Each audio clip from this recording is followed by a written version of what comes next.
Good morning, students. So, in earlier class, we have seen the design of center crankshaft, and coming to today's class, so let us start unit number 3. So, in this unit, we are going. The topic is curved beams.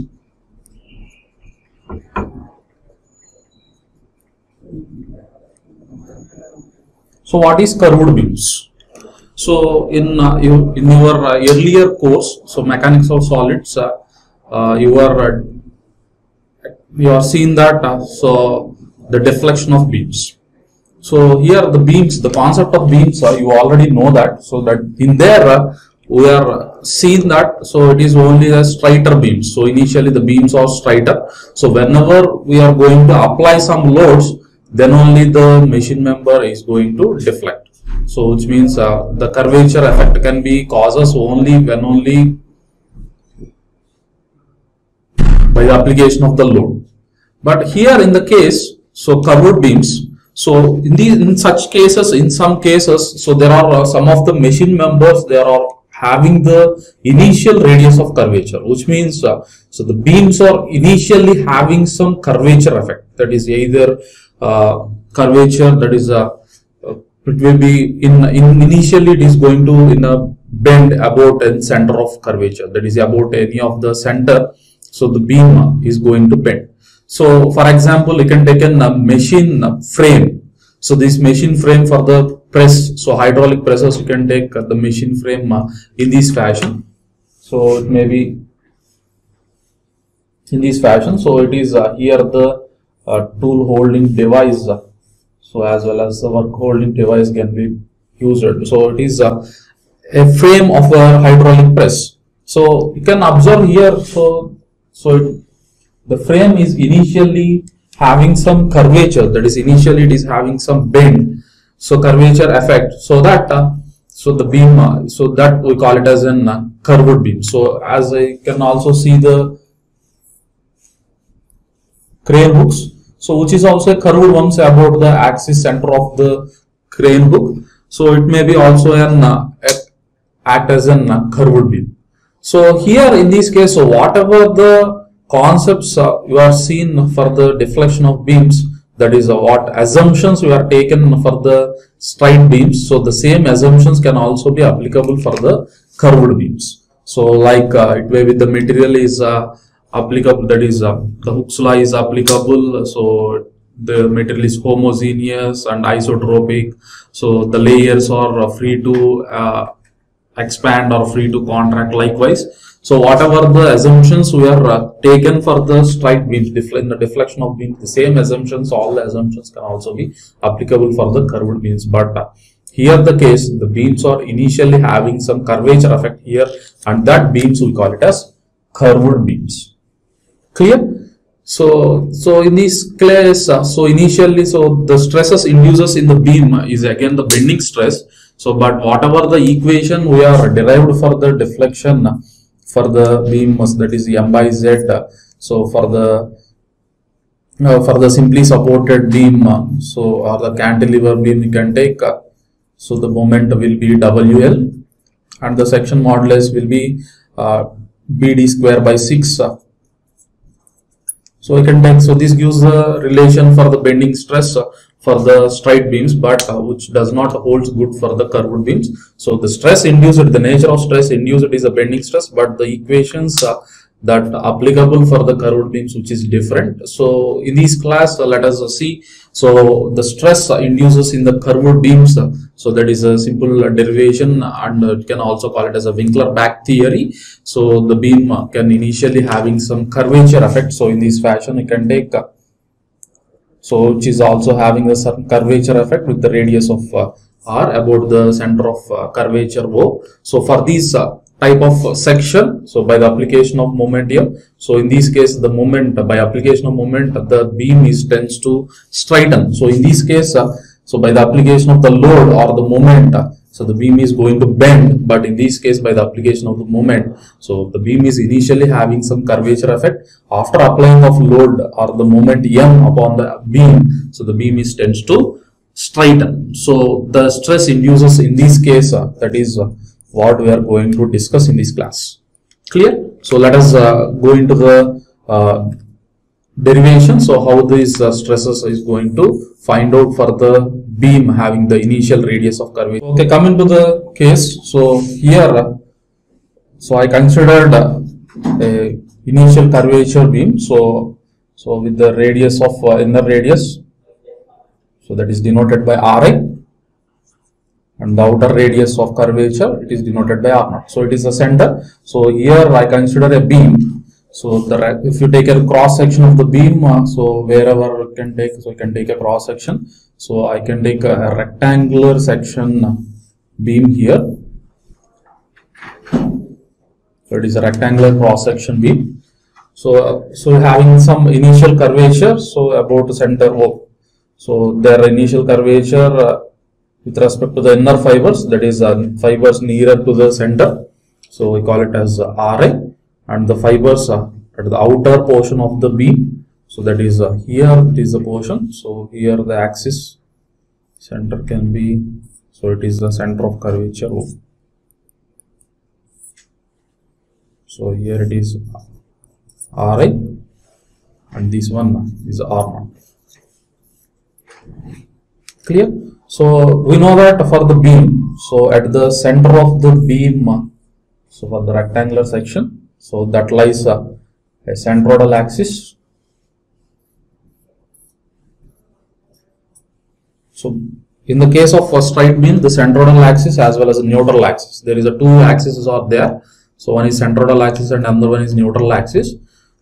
But in that case, the centroidal axis and the neutral axis are going to lie among themselves, that is coincides. So that so neutral axis and centroidal axis you can drawn as a single axis line. But coming to the curved beams, so the neutral axis is going to dislocated towards the center of curvature. So that we need to draw the two number of axis lines. So here the centroidal axis that lies at the center, but the neutral axis is going to dislocate towards the neutral axis, towards the center of curvature. So that which will be here. So that is the neutral axis. So we can also denote these two different radiuses. So for the center of curvature, that is centroidal axis line, you can call it as radius of curvature R, and there is one more radius, so that is towards the neutral axis, you can denote with R. So these are the four radius we need to remember. So one is the radius of curvature to the inner fiber Ri, and radius of curvature towards the outer fiber R0, and radius of curvature to the centroidal axis R, and radius of curvature to the neutral axis R. And there is a distance, offset distance will be there.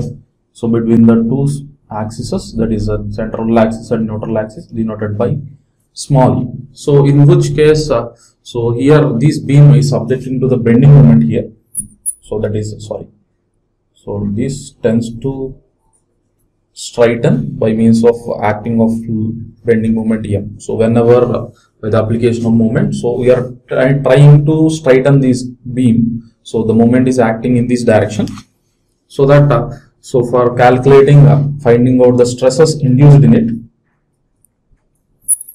so I consider a small portion of elemental area. So here the portion of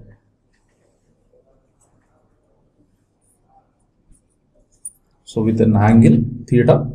So we can take an elemental strip here. So with the thickness of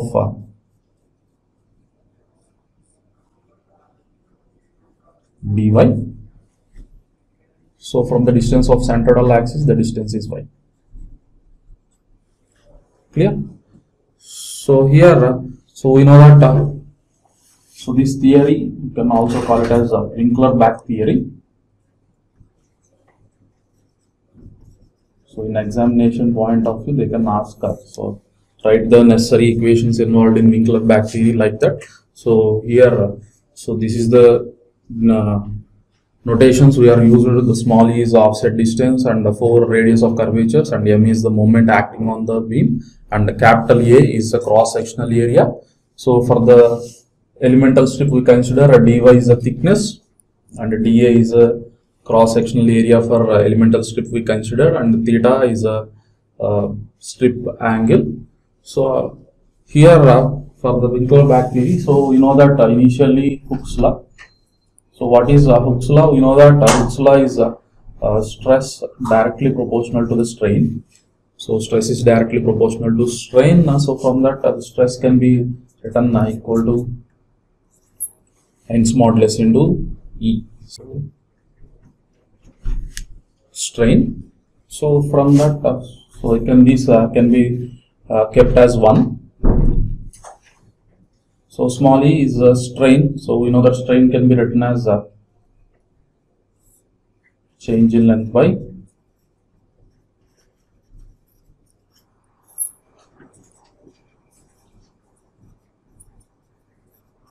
original length. Clear? So from the figure, so by the application of the moment m, so about the center of axis, so here, so by the application of moment m, so here this elemental strip tends to compresses towards its end, and this angle can be taken as d theta. So and this change in angle, change in length from figure or from diagram, so change in length can be written as y into d theta. So theta is the d theta is a change in angle that by means of application of moment, and here the original length of the strip can be written as so here, so Rn, so it is Rn plus sorry, here it is Rn. So distance from here to here it is y, not from centroidal axis.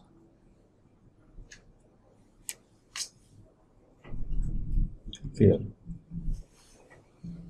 So the original length can be written as Rn plus y into theta. Clear? So this is the strain that causes in the elemental strip, so by the application of moment m. So and coming to the stress, so stress can be written as so E into y d theta by Rn plus y theta. So here, so we can consider equilibrium conditions, two equilibrium conditions. So one is total forces acting on the elemental strip is tends to 0, and similarly moments can also be taken as 0. So first consider the initial equilibrium condition. So considering the forces, so sum of forces will be equal to 0.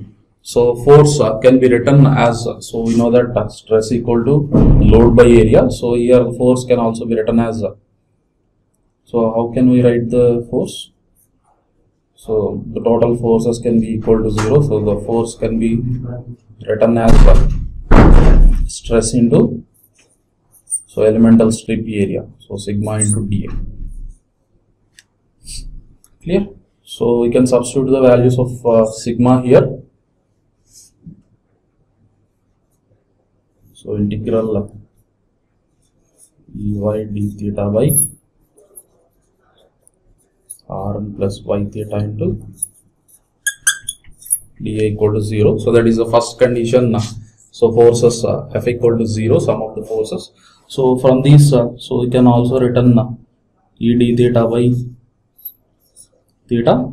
So we can take, so this can be written as y by Rn plus y into dA equal to 0. So here, so is the Young's modulus which is not equal to 0.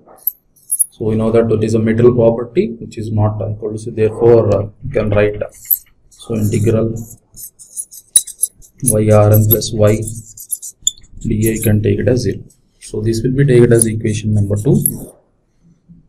Clear? So this is by considering the total forces acting, and you can go with the second equilibrium condition, total moments equal to 0. So let us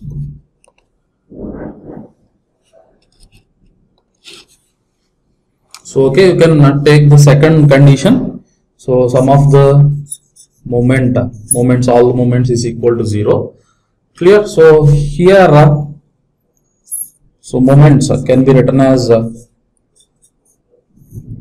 moment can be written as force into displacement, so that we can take a df into y equal to 0. So what is df? So that is we are written here. So this is a df equal to 0. So that is what we written, sigma into dA. So into y. So from that, so we can write here. So integral e into y t naught by Rn plus y into theta into y into dA. So here you can write y square d naught into dA equal to 0. Clear? So again, so I can write e d theta by theta. You can take it out from the equation. So this can be written as integral y square d naught by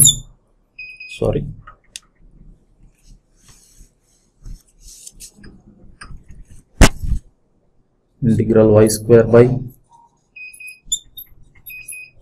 Rn plus y into dA equal to 0. So this can be written as e d theta by theta. So integral, so I can write this as y minus y Rn by Rn plus y into dA equal to 0. So this can be simplified. So this e d theta by theta. So I can split these integrals. So integral y dA minus integral y Rn plus y dA equal to 0. So here I can observe the second term here. So from the equation 2, so we know that integral y by Rn plus y into dA equal to 0. That is this is a term, so which is equal to 0. So from that, so that this term is going to be neglected. So that finally you may get so e d theta by theta integral y dA equal to 0. So that the total moment can be, so here in this term, so the moment can be written as so e d theta by theta. So and integral y dA, so can be written as moment of area, and it is written by A into E. So that is a cross sectional area of total cross sectional area and the distance between the two axes, or centroidal axis and neutral axis, so that I can substitute the value of moment of area here, A into E. So from these, so I can write the Young's modulus. Value of Young's modulus E is given by m theta by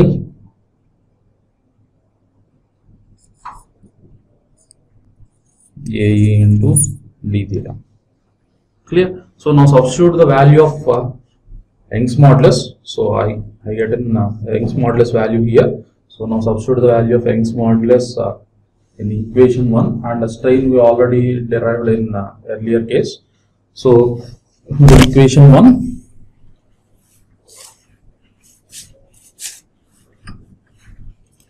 so I can substitute the values of Young's modulus and strain in equation 1. So and Young's modulus is m theta by A d theta into, and the strain will be y d theta by Rn plus y theta.